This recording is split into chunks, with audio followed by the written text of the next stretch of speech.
ठीक है स्टूडेंट्स, तो जो आज का चैप्टर है आपका वो है लिम्फेटिक सिस्टम। ठीक है, और जो टॉपिक रहेगा आपका वो लिम्फेटिक ऑर्गन्स और टिश्यूज। ठीक है, यानी कि जो पूरा आपका लिम्फेटिक सिस्टम बना हुआ है, ठीक है, वो किन किन ऑर्गन से मिलकर बना है। वेसल्स मैंने आपको पढ़ाई दी, लिम्फेटिक वेसल्स, ठीक है, बता दिया, जो लिम्फ को लाती और ले जाती हैं। लिम्फ के बारे में बता दिया, लिम्फ होता क्या है, कैसे बनता है, कितने ml पर आवर सिक्रीट होता है। ठीक है, वो लास्ट में आप देख सकते हैं, लास्ट वाले लेक्चर में। अब बात करते हैं मेन ऑर्गन्स की, जो लिम्फ के सर्कुलेशन में या किसी भी तरीके से लिम्फ को मदद कर रहे हैं। ठीक है, अब दो तरीके से डिवाइड होता है ये आपका लिम्फेटिक ऑर्गन, प्राइमरी और सेकेंडरी। तो प्राइमरी, सीधी सी बात है, प्राइमरी जो होता है वो ज्यादा इंपॉर्टेंट होता है। ठीक है, तो प्राइमरी में क्या क्या आता है आपका, ये आता है एक रेड बोन मैरो। आप स्केलेटल सिस्टम में भी पढ़ चुके हैं रेड बोन मैरो के बारे में, यहां भी देख लेते हैं ये कैसे एक्ट करती है। जो आपकी रेड बोन मैरो होती है कैसे एक्ट करती है, एक साइट प्रोवाइड करती है प्रोडक्शन ऑफ ब्लड। ठीक है, जैसे आरबीसी, डब्ल्यूबीसी और प्लेटलेट्स वगैरह। ठीक है, तो ब्लड सेल्स का क्या होता है, इसमें प्रोडक्शन होता है। ठीक है, तो एक साइट है ये।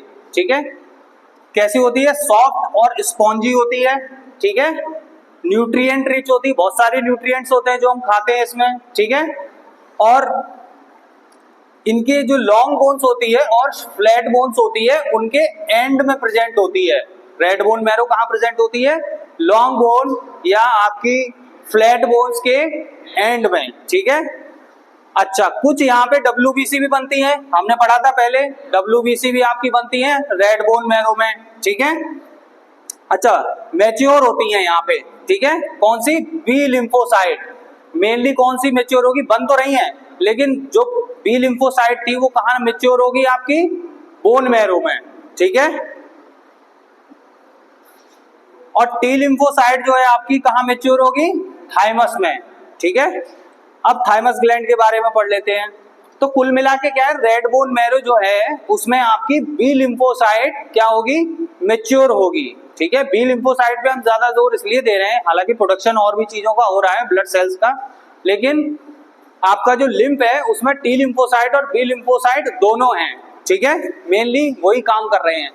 ठीक है, थाइमस ग्लैंड, अब थाइमस ग्लैंड कहाँ होती है, आपकी स्टर्नम, जो ये वाली हड्डी है, फ्लैट बोन होती है स्टर्नम। ठीक है, उसके जस्ट, जैसे ये अगर स्टर्नम है तो जस्ट इसके कहाँ होगी, पीछे, यानी posterior to the sternum, thymus gland. और इसमें दो लोब होते हैं, कितने, 2 लोब्स होते हैं, एक ऐसे और एक इस साइड में। ठीक है, और वो दोनों लोब किससे कनेक्ट रहते हैं, कनेक्टिव टिश्यू से कनेक्ट रहते हैं। ठीक है, और दोनों किससे भरे हुए होते हैं, आपके लिम्फोसाइट से। लिम्फोसाइट जैसे कि टी लिम्फोसाइट, तो जो टी लिम्फोसाइट है वो कहाँ मैच्योर होगा, आपका थाइमस ग्लैंड में। ठीक है, अब सीधी सी बात है, अगर ये स्टर्नम है और इसके पीछे क्या है, पॉजिटीरियर में क्या है, थाइमस ग्लैंड, तो ये हार्ट के एंटीरियर में ही तो होगी, हार्ट के एंटीरियर में। ठीक है, चलिए अब बात करते हैं हम सेकेंडरी लिम्फेटिक ऑर्गन्स की। किसकी, सेकेंडरी लिम्फेटिक, उसमें आ जाता है आपका स्प्लीन, जिसको हम हिंदी में आम भाषा में तिल्ली भी कहते हैं। ठीक है, और लिम्फ नोड्स, जिसके बारे में हम डीप में इन दोनों के बारे में अभी स्ट्रक्चर और फंक्शन अलग से पढ़ेंगे नेक्स्ट लेक्चर में।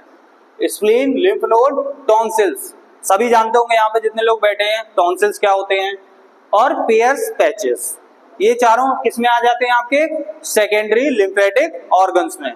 ठीक है, तो स्प्लीन के बारे में देख लेते हैं क्या होता है, ये कहाँ प्रेजेंट होती है, जितने भी वर्टिब्रेट होते हैं, कौन, वर्टिब्रेट्स, यानी कि जिनकी वर्टिबल कॉलम होती है, वर्टिब्री होती है, ये रीढ़ की हड्डी होती है। ठीक है, उन सभी में क्या पाई जाती है, स्प्लीन पाई जाती है। Part of the circulatory system, ये क्या है, एक तरह से सर्कुलेटरी सिस्टम का पार्ट होता है। ठीक है, इट इज, इसका मेजर फंक्शन क्या होता है, स्प्लीन को हम दूसरे नाम से भी जानते हैं, कब्रगाह, जो आपकी आरबीसी की कब्रगाह। ठीक है, आरबीसी कितने टाइम तक जिंदा रहती है, जीवित रहती है, 120 दिन। तो 120 दिन के बाद ये कहाँ जाती है, भाई डिस्ट्रॉय तो होना पड़ता है, इतना सारा आरबीसी है हमारे ब्लड में अंदर। ठीक है, तो वो कहाँ जाके डिस्ट्रॉय होती है, आपकी उसमें, स्प्लीन में। ठीक है, तो स्प्लीन को इसीलिए क्या कहते हैं, कब्रगाह भी कहते हैं, किसकी, आरबीसी की। तो जितनी भी ओल्डर हो गई भाई 120 दिन से ऊपर हो गई तो वो जाके कहाँ पहुंच जाती है आपकी स्प्लीन में, ठीक है। तो स्प्लीन क्या करेगा, इनका डिस्ट्रक्शन करेगा, तोड़ देगा आरबीसी को, क्या करेगा, आरबीसी को तोड़ देगा, डिस्ट्रक्शन कर देगा। It is a ductless gland, कैसी होती है बेटा, इसमें कोई डक्ट नहीं पाई जाती है, ठीक है। यानी कि मान लो अगर ये कोई ग्लैंड है इस तरीके की और इसमें एक डक्ट लगी हुई है, ये क्या हो गई, डक्ट, तो ये डक्ट वाली ग्लैंड हो गई। और स्प्लीन कैसी है, डक्टलेस ग्लैंड, इसमें कोई डक्ट नहीं है, ओके। चलिए अब कहां पाई जाती है, upper left area of abdominal cavity. आपको पहचानना जरूरी है कौन सा अंग कहां पाया जाता है, अपर लेफ्ट एरिया, लेफ्ट कौन सा है, ये upper left area of the abdominal cavity, ये है पूरी अपर लेफ्ट। इस साइड में अगर दर्द हो रहा है, ये आपकी जस्ट पसली के बिल्कुल नीचे, ठीक है, यानी कि आपकी रिब्स के जस्ट नीचे इस साइड में, लेफ्ट साइड में, तो क्या हो सकता है, वो स्प्लीन में कुछ ना कुछ प्रॉब्लम हो सकती है। आ रही बात समझ में ये, ठीक है। अच्छा, और एग्जैक्टली बताऊं कहाँ होती है, जो आपका स्टमक होता है उसमें जो नीचे का उभार होता है जिसको फंडस कहते हैं, उसके बीच में, और आपका जो डायफ्राम होता है, यहाँ पे मान लो स्टमक है, नीचे डायफ्राम है, इस तरीके से इन दोनों के बीच में पाई जाती है, ठीक है। चलिए अब ये जो स्प्लीन है, ये इसमें दो पार्ट होते हैं आपके, एक होता है रेड पल्प और एक व्हाइट पल्प, ठीक है। मान लो कोई चीज आपने तोड़ के देखी तो कैसी है, कुछ व्हाइट है और कुछ रेड है, ठीक है।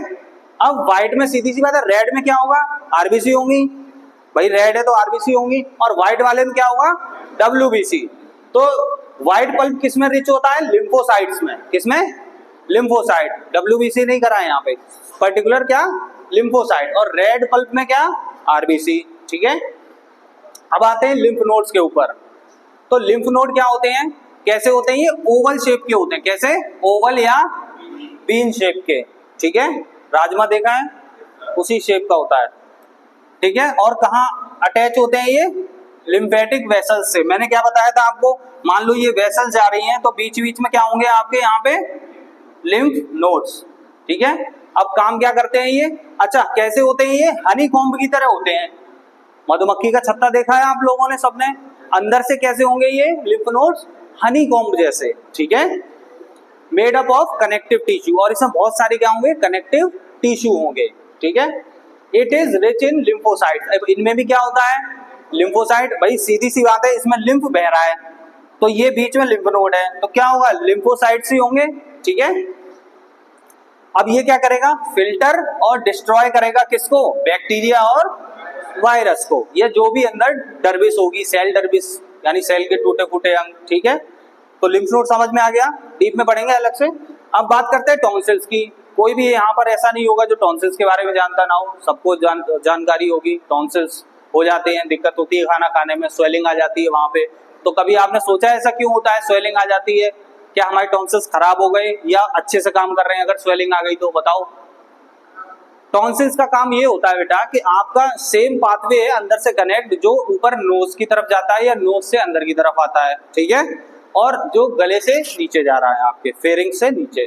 तो ये एक कॉमन पाथवे है। कभी आपने देखा होगा आंख में ड्रॉप डालना है तो नाक में टेस्ट आ जाता है, कान में ड्रॉप डाली तो टेस्ट आ गया, मुंह में आ गया उसका टेस्ट, ठीक है, होता है नहीं होता। तो ये तीनों चीजें कनेक्ट होती है कॉमन पाथवे से, ठीक है। तो इनमें अगर कोई बैक्टीरिया या वायरस चला जाता है तो कैसे बचाओगे।